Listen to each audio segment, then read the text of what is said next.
Hello mga ka-viewers, magandang gabi sa inyo, magandang buhay sa inyong lahat. Bago pang lahat, ako pinagpapasalamat sa inyo sa mga suportang hindi kayo nagsasawa sa Black Patrick Vlogger at lagi kayo nakabay sa ating mga live.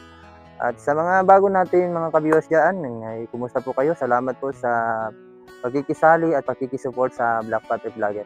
May challenge po ako guys sa inyo kung sino po ang gustong makisali, basta sa tatlong babanggitin ko na i-challenge ko ay yun lang po ang pwedeng sumali.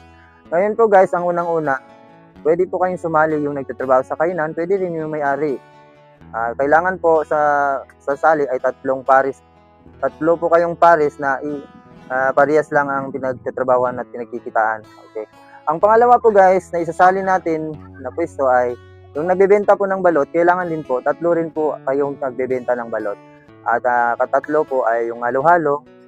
Kung gusto niyo makisali sa halo-halo ay ganoon din po, tatlo rin po kayong dapat na makisali. Kung sino pong mananalo guys sa challenge na ito ay meron po kayong matatanggap na 200 sa inyong mga GCash at ipapadala ko po yan sa susunod na ating live na doon ko po mababasa at malalaman na kung sino nanalo. Doon po natin malalaman kung sino nanalo. Pero ngayon, dito sa ating live guys, kailangan andyan na kayo sa comment. Mag-comment lang kayo, lagay lang sa comment.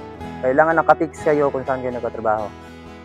Kung sino pong gustong sumali, sali na po kayo guys. Wala kayong talo dito. Ang tanong ko lang po guys sa inyo, kung gusto niyo akong maging suki, at tapos ang sasagot niyo lang po ay oo at hindi lang po. Yan lang po, dalawa lang po. Iisa lang po ang sagot niyo. Dapat magkaiba kayo para may manalo. O pwede din magkasabay kayo, malay niyo. Kapag na sagot nyo ay yun din, doon kayo mananalo. Doon nanalo kayong tatlo. Kaya sa mga ka-viewers ko dyan, pag-share lang po ito, baka mayroon pong magsisali sa ating mga hindi pa po natin kilala. Sali na po kayo guys.